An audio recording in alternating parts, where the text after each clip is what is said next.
This particular poetry that we are going to talk about now is also written in free verse, and this man over here, Walt Whitman, is also called as the father of free verse.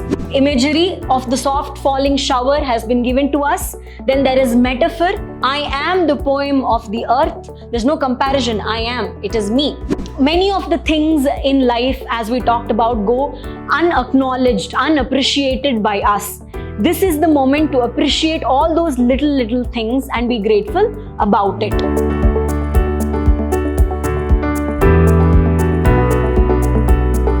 Hello and welcome to your prep school English classes. I am your English teacher, Kshama. Today we are setting forth to understand and learn about your third poem from the textbook Hornbill, named The Voice of the Rain. Voice of the Rain? When did rain start talking? Let's find out. The Voice of the Rain is written by Walt Whitman. Let's try to understand about him and his ways of writing poetry. What does he have in store for us? Let's find out. So before beginning the poem, I have a couple of questions for you as always. We have to learn about the poet, the summary, analysis, and the poetic devices, of course. Moving forward, have you ever wished for any inanimate objects to speak, to be able to speak to you? Of course, you in the growing up, you might have had a doll, or you might have had anything, a book, for example. Did you ever wish for an inanimate object to be alive, to be able to share your feelings? Something like that. Has it ever happened? Let me know about it. And how fulfilling is the opportunity to serve back? Imagine if somebody has helped you in one way or the other. If you get an opportunity to serve them back, to be able to help back, how satisfying, how fulfilling of an experience that would be. Is there a moment as such? I would love for you to recall it. Then, what comes to your mind when you hear life comes one full circle? It is quite known that people always say life comes one full circle. What does that mean? How does it sound to you? What memory does it bring back to you?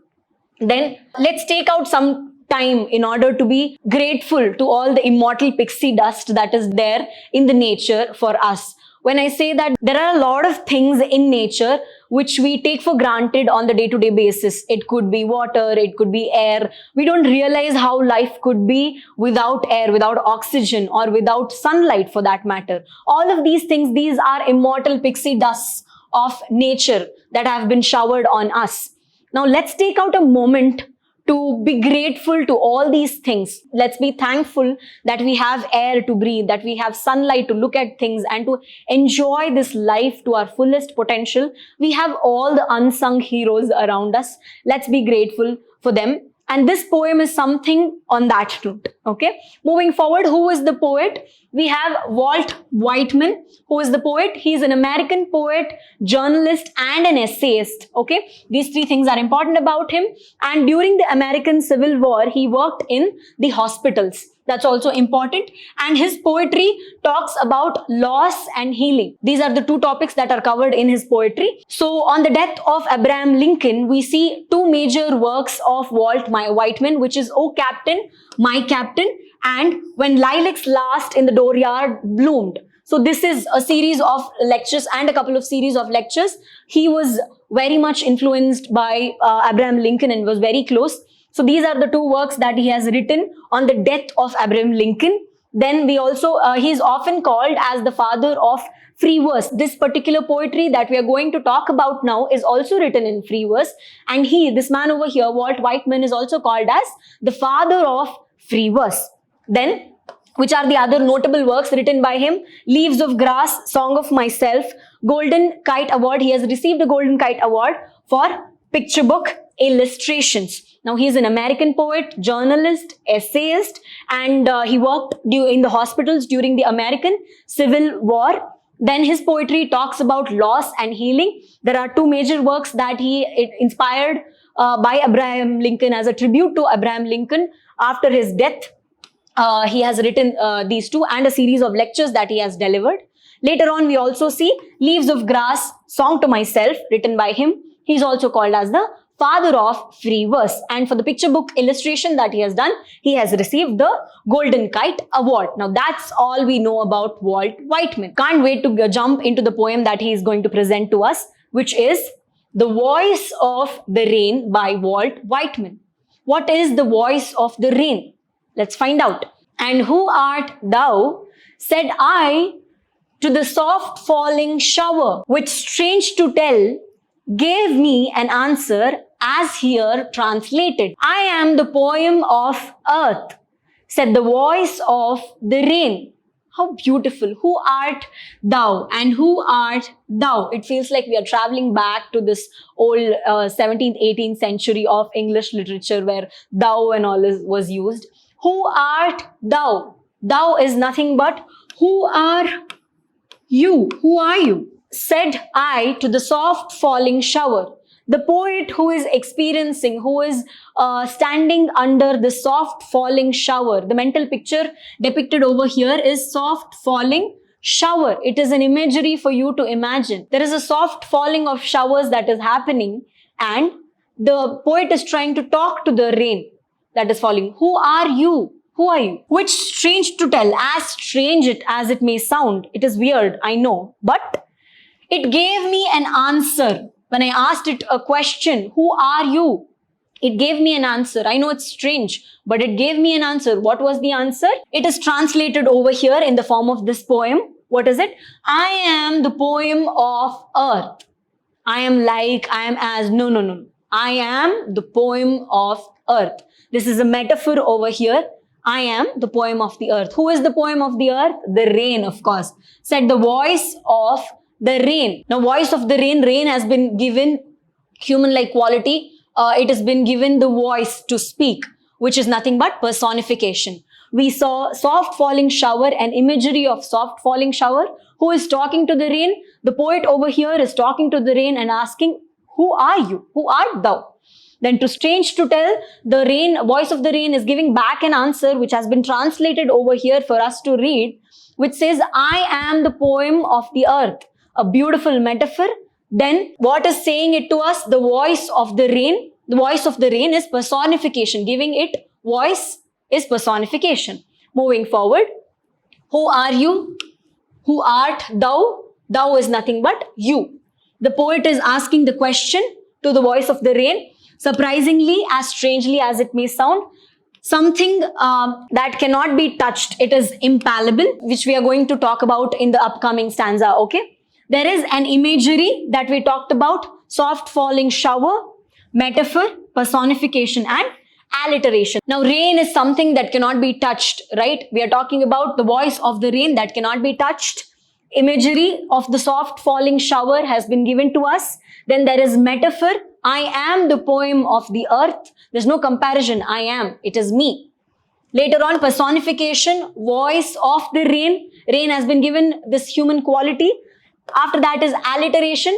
Alliteration over here is soft falling shower. The consonant sound S has been repeated twice. Moving forward to the next stanza. Eternal I rise impalpable out of the land and the bottomless sea. Upward to heaven whence vaguely formed, altogether changed and yet the same. Eternal I rise. The voice of the rain, look at the fact that how proud it is sounding. Eternal I rise. The cycle of water or the cycle of rain is eternal. It is going to stay there even after all the mortals are gone, all the humans are gone. I rise eternally, forever. How? Impalpable. I cannot be touched. Okay? Out of the land. Now you all know the scientific process of how rain is formed. When the temperature of the Earth's atmosphere, when it increases from all the water resources, the water is absorbed, evaporated, and then heavy clouds are formed, then rainfall happens. Now, it is talking about it. Now, the scientific ways are over. Coming back to the literature part of it, here we are going to talk about eternal I rise. Look at it. That's why I love literature. Eternal I rise, impalpable, cannot be touched, cannot be destroyed by anyone. Out of the land, evaporated out of the land, then how? And the bottomless sea, bottomless. In order to describe the depth of the sea, the poet writes bottomless sea. Now that is an amazing hyperbole which is creating wonderful impact on us. And hyperbole is nothing but an exaggeration of something. Over here, the depth of the sea has been exaggerated and has been called bottomless. It is so deep. There can never be one bottom to the sea. So that's a hyperbole over there. upward to heaven, not just to the sky, it reaches the heaven, and then it is vaguely formed, altogether changed, yet the same. Now you see rain taking different forms as it is being formed and falls on the earth back again. The rain is evaporated first from the water resources, and then clouds are formed, and then it falls back. Although vaguely formed into different forms, altogether it is still the same. It's still water, it's still rain, right? So it is everlasting, it is eternal. Although prone to changes, it is going to stay there forever. Impossible to touch, impalpable. Later on, from where? From whence. There's a word called whence. Whence meaning from where. It is unclearly, vaguely formed, and the hyperbole used over here is bottomless sea. In the first part, the poet met this voice of the rain when the poet asks, "Who are you?" Strangely, the voice of the rain answers back and says, I am the poem of the earth. Voice of the rain says with a lot of confidence, and I rise eternally from the land and from bottomless sea. And then although I'm from wherever I am born, I might be, going out and forming different vague shapes. No matter how many changes I go through, I am still the same. Moving forward, I descend to lave the droughts, atomies, dust layers of the globe, and all that in them without me were seeds only latent, unborn. Okay? I descend. How do I fall? Now, this has been described. How is the rain falling? To lave the droughts, to wash away to lave all the droughts. Then, atomies, small little particles, dust layers of the globe, no matter what it is, be it the dust, be it the plants, animals, droughts, whatever it could be, there's nothing which goes untouched by the soothing effect of rain. And the rain is really, really proud of it. How do I descend? How do I fall on earth? I wash away all the droughts. Okay? Droughts are washed away by me. Then all the small particles, atoms, all the dust layers, all of that which is there on the globe is washed away by me. And all that in them, whatever that is there in them is lifeless, is only latent or hidden, unborn without me. Imagine if there is drought. Although there are a lot of fertilizers in the soil, it is of no use until the rain falls on it. When the rain falls on it, only then plants will grow. It is all these creatures, all these smallest of the smallest particles, dust, whatever it could be, it is all hidden. It is all useless, lifeless, without the magical touch of rain. And that is what it is proud of. Without me, all these seemingly, full of life things are lifeless. They are latent, hidden and lifeless, unborn. Correct? To lave is to wash away. And a long period without rain is, of course, drought. Then there is the skeletal structure, the dust layers, atoms, all these things. And these things are only existing without life until the rain falls upon them. Clear? Moving on, and forever by day and night, I give back life to my own origin and make and beautify it. For song issuing from its birthplace, after fulfillment, wandering, wrecked or unwrecked, duly with love returns. Now that the rain has told about how proud it is of what it does, how is it the poem of the earth, the soul of the earth, that which the earth should celebrate. Poetry is what? Poetry is nothing but a celebration or appreciation of the world of language, communication, and of this world on the whole. In the same way, when the poet is comparing that to rain, rain is nothing but a celebration of earth. It is a soul of earth, right? And forever, again, like eternity, forever, day by day, day and night, I give back life to my origin. It is of one full cycle, right? From where is it born? It gives back as much as possible to the same earth from where it is born. I give day and night, it gives back life to where it is born out of, or where its origin is. Then it beautifies earth. No, one cannot negate it. wherever rain falls, the first, rainfall, have you ever, okay, think of the smell of the first rain, the essence of first rain. I mean, how beautiful is that? How pure and how surreal is that? Definitely rain should be, if rain is a human or rain is personifying itself, it should be proud of all these things, right? For song, now it is comparing itself to a song. Why? Because it is issued from the birthplace. Imagine an instrument like a flute or a violin. It is issued from the instrument, correct? It is born out of this, originating from its birthplace. And after that, what happens?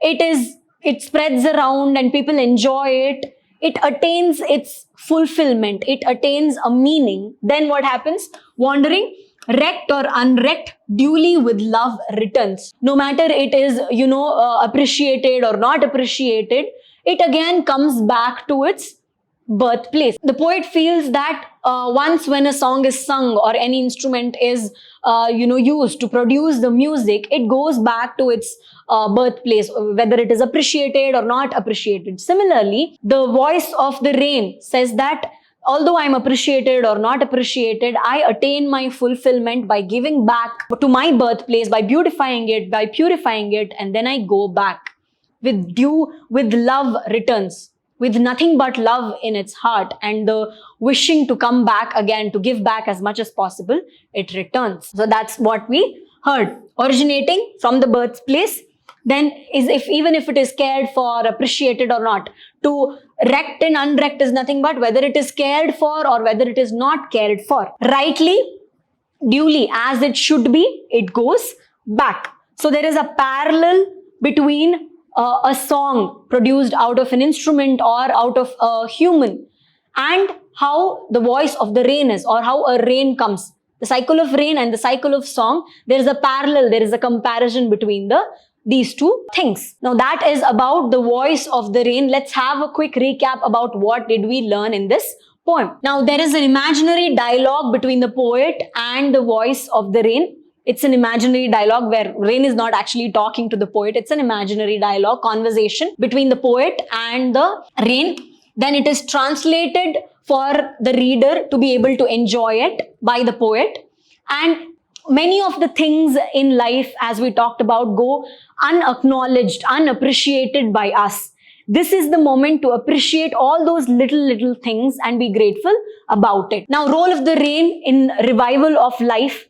Whatever that is there on earth, even though it has life within itself, without a touch of rain, it is nothing. It is nothing. It is meaningless. Then the origin, growth, maturity, decline, the cycle of life that we saw. There is origin, there is growth, there is maturity that one sees, and then there is decline. Moving on, the exemplary route map of how one should be. Although the rain is proud of what it is doing, it is giving back to the earth, to its origin place, it is proud about it, but that does not mean it is looking forward for caring, looking forward for the appreciation. It is, without any expectation, it is doing its work. There are many things as such. There's air, water, a lot of things that we don't acknowledge on a day-to-day basis. Forget, even if you keep all the inanimate objects aside, there are a lot of people in our lives, say for instance, doctors, teachers, and many others who do a lot of service to the society, but on a day-to-day basis, they are not really acknowledged, they are not really appreciated. Even without these appreciations, there are people working in the same fields for, how many, God knows how many years. It is a moment to thank whatever that we have been given and be proud about what you do, for sure. But also at the same time, acknowledge others. Don't wait for somebody's acknowledgement or don't wait for appreciation. Be like the voice of the rain. On that note, let's achieve the cycle of prep school, and I'll see you all in the next class with a lot of things to talk about, with a lot of things to discuss on. Let me know what you felt about the voice of the rain. You can also write another poem saying voice of the air or voice of fire. Give it your perspective, write your own poem, appreciate this poem and come out with many perspectives to look at the same poem. I'll see you all in the next class. Thank you.